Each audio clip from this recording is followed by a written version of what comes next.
What happens when royal privilege collides with morning television reality?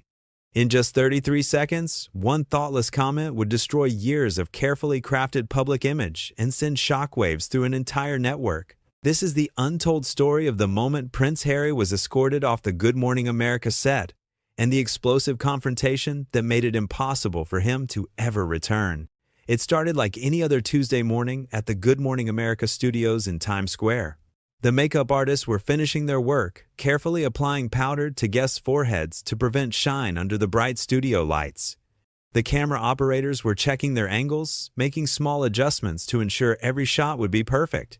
The sound technicians were testing microphone levels, listening through their headphones for any potential issues. The energy in the studio was calm, professional, routine. Host Michael Strahan was in his dressing room, reviewing his notes for what was supposed to be a friendly interview with Prince Harry. He had spent the previous evening researching the Duke's latest charitable initiative, a mental health program specifically designed to help veterans transition back to civilian life. It was an admirable cause, one that Michael genuinely wanted to highlight for his viewers. He had prepared thoughtful questions about the program's structure, its goals, and the personal experiences that had inspired Harry to create it. The Duke of Sussex had agreed to appear on the show specifically to discuss this initiative. His publicist had sent over talking points and suggested questions, all of which seemed reasonable and straightforward. This was meant to be a promotional opportunity, a chance for Harry to speak directly to millions of Americans about something he cared deeply about. It seemed like the perfect feel-good segment to kick off the morning, the kind of interview that would leave everyone feeling inspired and uplifted. Michael had conducted thousands of interviews over his 20-year career. He prided himself on his ability to put guests at ease, to create an environment where they felt comfortable opening up and sharing their stories. He was known in the industry as someone who could handle difficult conversations with grace, who could ask tough questions without being confrontational, who could challenge guests while still treating them with respect. It was a delicate balance, one he had spent 2 decades perfecting. Michael Strahan, a 20-year veteran of morning television, had built his reputation on being warm yet professional, asking tough questions while maintaining respect for his guests. He had interviewed presidents who tried to dodge questions about policy failures. He had sat across from celebrities who wanted to talk only about their latest projects while avoiding scandal. He had spoken with world leaders who attempted to use his platform for propaganda. Through it all, he had maintained his integrity, asked the questions that needed to be asked, and treated every guest with the same standard of respect and accountability. His reputation in the industry was impeccable. Producers loved working with him because he was reliable and professional. Guests generally appreciated his approach, even when his questions made them uncomfortable, because they knew he was fair. This morning, he assumed, would be no different. He had no reason to expect problems. Harry's team had been cooperative and communicative during the planning process.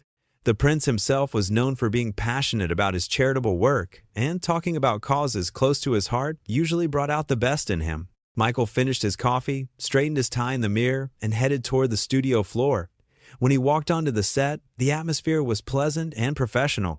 The crew greeted him with their usual good mornings and friendly waves. The stage manager gave him a thumbs up, indicating they were on schedule. Everything was proceeding exactly as planned. Michael walked over to the interview area, a cozy setup with 2 comfortable chairs angled toward each other, a small table between them holding glasses of water. The lighting was warm and inviting, designed to make guests feel at ease rather than interrogated. Prince Harry emerged from the green room a few minutes before airtime. He was dressed impeccably in a tailored suit, his appearance carefully managed by his team. Michael stood to greet him, extending his hand with his usual confident smile. Harry shook it briefly, his grip firm but his expression somewhat guarded. Michael noticed this but did not think much of it.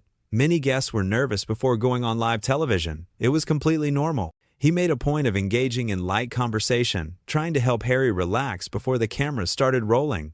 "Thank you so much for being here," Michael said warmly.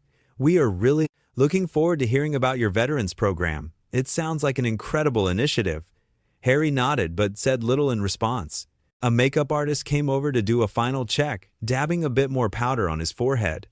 The sound technician clipped a microphone to Harry's jacket and asked him to count to 10 so they could set the levels properly. Harry complied, his voice flat and businesslike. Michael sensed a certain tension but told himself it would dissipate once they got into the actual conversation about the charity work. People often loosened up once the interview began. The stage manager began the countdown. 10 seconds, 5 seconds.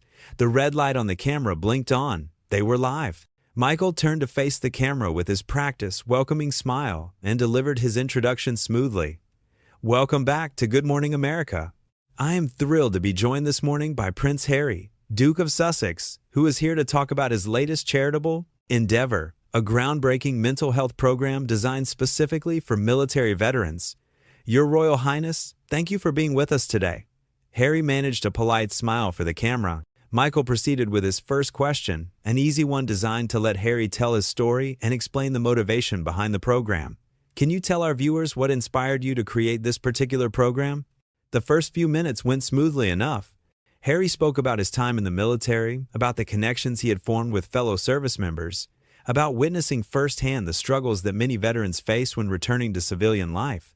His words were articulate and passionate, and Michael could see that this was genuinely important to him. The studio audience, a small group seated off to the side, nodded along approvingly, some dabbing at their eyes when Harry spoke about veterans who had lost their battles with depression and trauma.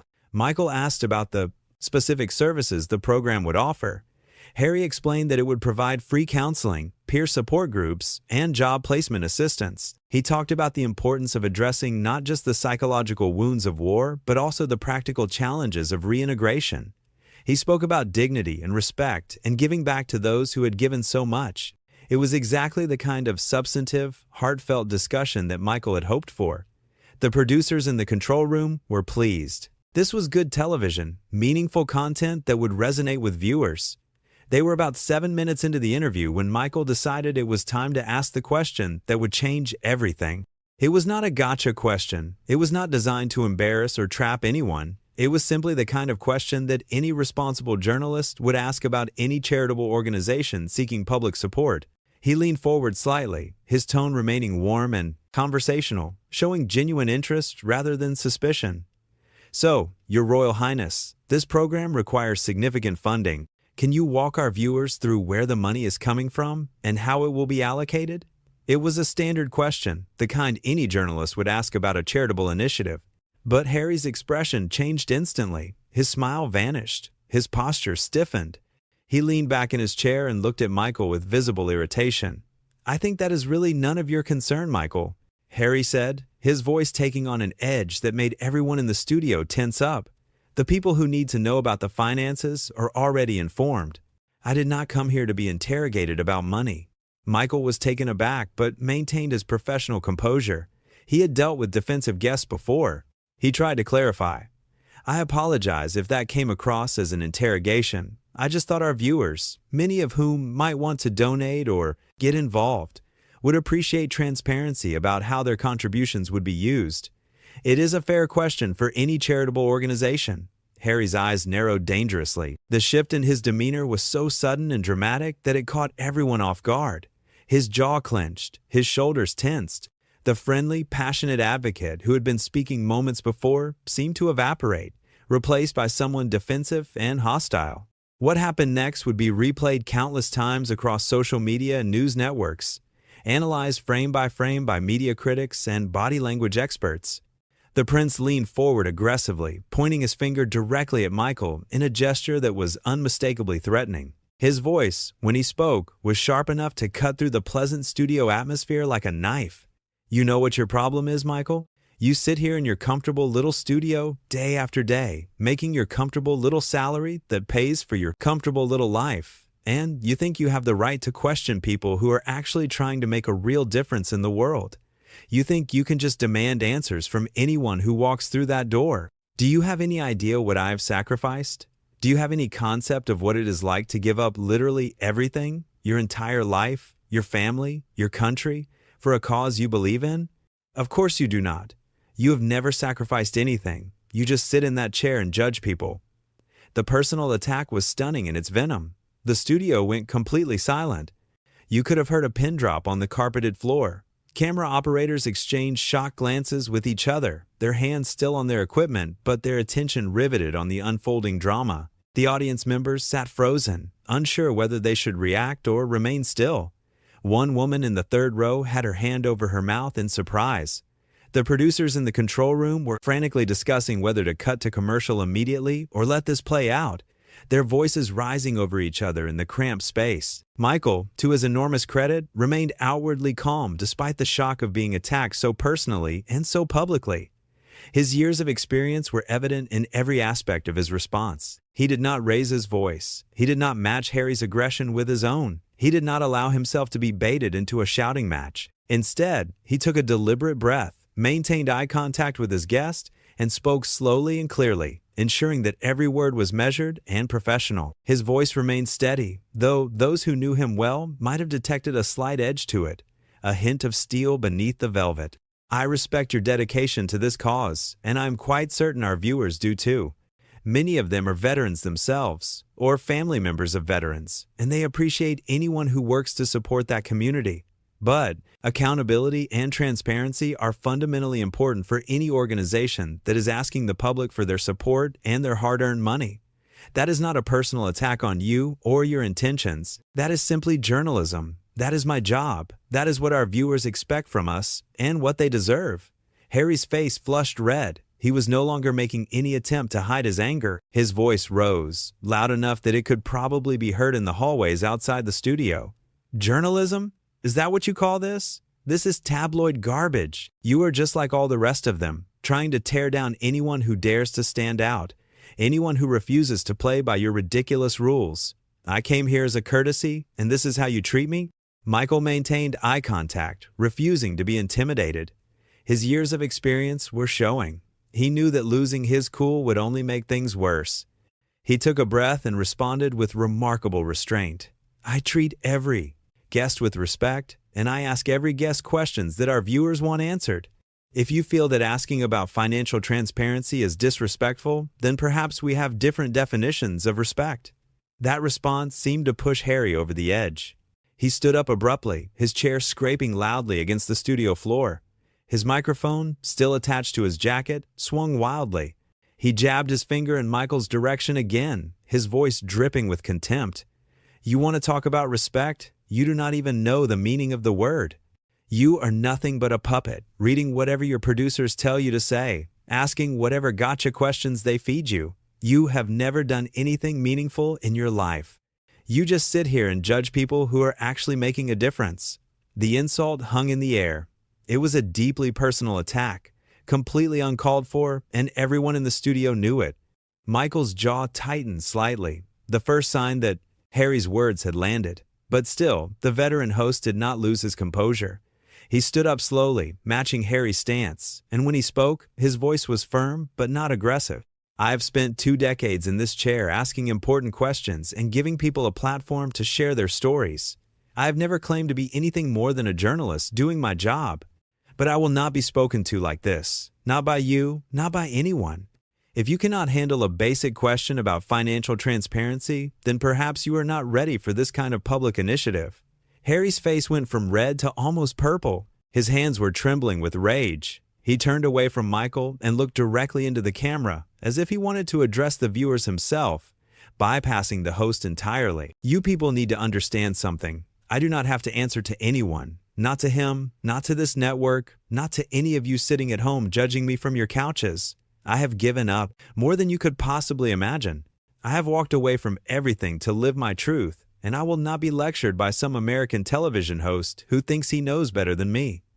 The control room was in chaos now. The executive producer was shouting orders. Someone needed to do something, and fast. But before anyone could react, Michael made a decision. He looked past Harry toward the edge of the set where the segment producer was standing, frozen in shock. I think we need to take a break, Michael said clearly, his voice cutting through the tension. Sarah, can we get someone from security, please? Harry whirled back around to face Michael, his eyes wide with disbelief and fury. Security? You are calling security on me? Do you have any idea who I am? Michael stood his ground, his expression now completely neutral, all warmth gone from his face. Yes, I know exactly who you are. And right now, you are a guest on my show who is being verbally abusive and creating a hostile environment. That is not acceptable here, regardless of your title or your last name. I am going to have to ask you to leave." The words were measured and professional, but their impact was devastating. Prince Harry, a member of the British royal family, was being kicked off a morning talk show. The humiliation of the moment was written all over his face, but instead of backing down or apologizing, he doubled down on his aggression. "You are going to regret this, Michael. Do you understand that? This will be the biggest mistake of your career. I will make sure everyone knows how I was treated here, how this network ambushed me with hostile questions and then threw me out like some common criminal. Your bosses are going to hear about this." 2 security guards had arrived at the edge of the set. They stood at a respectful distance, clearly uncomfortable with the situation, but ready to intervene if necessary. Michael glanced at them briefly, then looked back at Harry. "My bosses will see the footage of this interview. They will see that I asked a fair question and that you responded with personal insults and aggression. I'm comfortable with that. Now, you can leave on your own, or these gentlemen can escort you out. The choice is yours." For a moment, it looked like Harry might continue the confrontation. His fists were clenched at his sides. His breathing was heavy. The entire studio seemed to be holding its breath, waiting to see what would happen next. Then, finally, Harry yanked the microphone off his jacket with enough force that the clip broke, tearing a small piece of fabric. He threw the microphone onto the chair where he had been sitting. "I am done with this. I am done with all of you." He turned and strode toward the exit, the security guards following at a careful distance. But he was not finished yet. Just before he reached the door that led off the set, he turned back one last time and shouted across the studio, "You are all parasites, every single one of you. You build your careers destroying people like me, and then you act like you are the good guys. Well, I see right through it. I see exactly what you are." And with that final outburst, Prince Harry disappeared through the door. The security guards closed behind him. The studio door slammed shut with a hollow bang that echoed through the silent space. For several seconds, nobody moved. Nobody spoke. Michael remained standing beside his chair, his expression unreadable. The camera operators still had their cameras trained on the empty chairs where the interview was supposed to have taken place. Finally, Michael turned to face the main camera. When he spoke, his voice was calm, but there was an unmistakable weight to his words. "Well, that is obviously not how we hoped this interview would go. We invited Prince Harry here to discuss an important cause, and we asked what I believe was a reasonable question about accountability. I am sorry that our busy but distant viewers had to witness that exchange. We are going to take a quick break, and when we come back, we will continue with our scheduled programming." As the show cut to commercial, Michael finally allowed himself to sit down. He loosened his tie slightly and let out a long breath. The segment producer rushed over to check on him, but he waved her off with a tired smile. "I'm fine, Sarah. Really. Just give me the footage. I want to make sure we have everything recorded." In the weeks that followed, the incident would be analyzed and debated endlessly. Some people defended Harry, claiming that the media had been unfair to him for years and that he had simply reached his breaking point.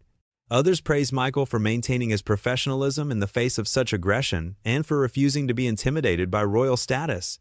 But in that moment, standing on the Good Morning America set with a broken microphone and an empty chair across from him, Michael Strahan knew one thing with absolute certainty. He had done his job. He had asked the questions that needed to be asked.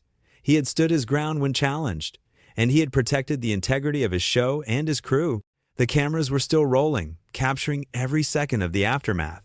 In the control room, someone had the presence of mind to save all the footage, knowing that this would become one of the most talked about moments in morning television history. The executive producer was already fielding calls from network executives, all of them wanting to know what had just happened. Michael remained in his chair during the commercial break, going over in his mind what had just occurred. He thought about the question he had asked, analyzing it from every angle to make sure he had not overstepped. No, it had been fair. It had been important. Any charitable organization seeking public support should be willing to discuss how funds would be used. That was not controversial. That was basic due diligence. He thought about Harry's reaction, the immediate defensiveness, the personal attacks, the entitled outrage at being asked to explain himself. It spoke to something deeper than just a bad day or interview nerves. It revealed an expectation of deference, a belief that certain questions simply should not be asked of certain people. And that was exactly the kind of thinking that journalists like Michael had spent their careers pushing back against. The makeup artist came over to touch up Michael's appearance before they went back on air. She did not say anything, but she gave him an encouraging pat on the shoulder. The gesture meant more to him than she probably realized. He straightened his tie, took a sip of water, and prepared to continue the show. When the cameras came back on, Michael delivered the rest of the program flawlessly. He interviewed the remaining guests with his usual warmth and professionalism. He joked with his co-hosts during the lighter segments. To anyone who tuned in after the commercial break, it would have seemed like just another normal morning on Good Morning America. But everyone who had been in that studio knew different. They had witnessed something rare and significant. They had seen what happens when entitlement meets accountability. When someone used to automatic respect encounters, someone who believes respect must be earned. They had seen a host stand up for the principles of journalism, even when it meant confronting a prince.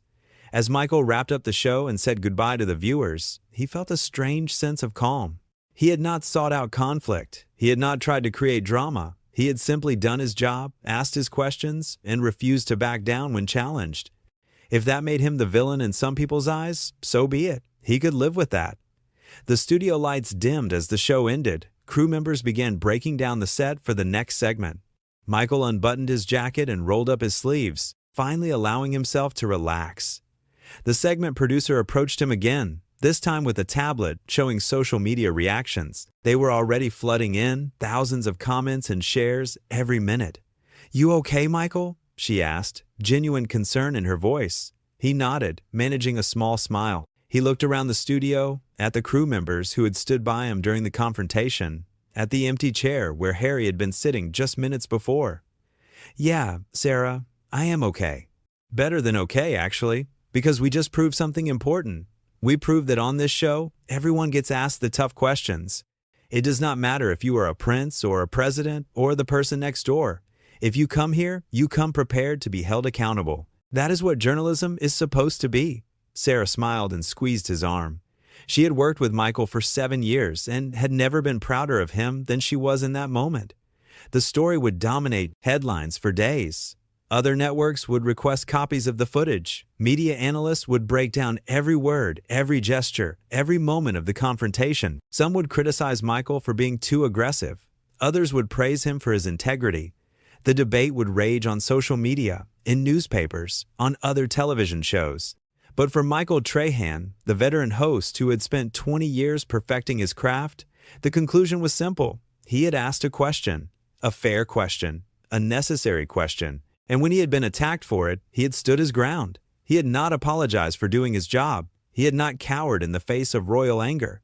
He had maintained his standards and protected his platform. That evening, as Michael left the studio and walked out into the New York City streets, he thought about how the morning had started. Just a routine interview about a charity program. How quickly things had escalated. How a single question had exposed such raw sensitivity and entitlement. How 33 seconds of defensiveness had spiraled into a complete meltdown. He had not wanted it to end that way. He truly had hoped for a productive conversation about an important cause. But he had learned long ago that you cannot control how guests will react to legitimate questions. All you can control is your own response, your own integrity, your own commitment to the truth. Michael Strahan had controlled those things perfectly. He had been the professional in the room. He had been the adult. He had been the one who understood that respect is not about titles or family names. It is about how you treat people, how you handle disagreement, how you respond when challenged. And in that studio, on that Tuesday morning, there had been only one person who truly understood what respect means. It had not been the prince who threw tantrums when asked about accountability.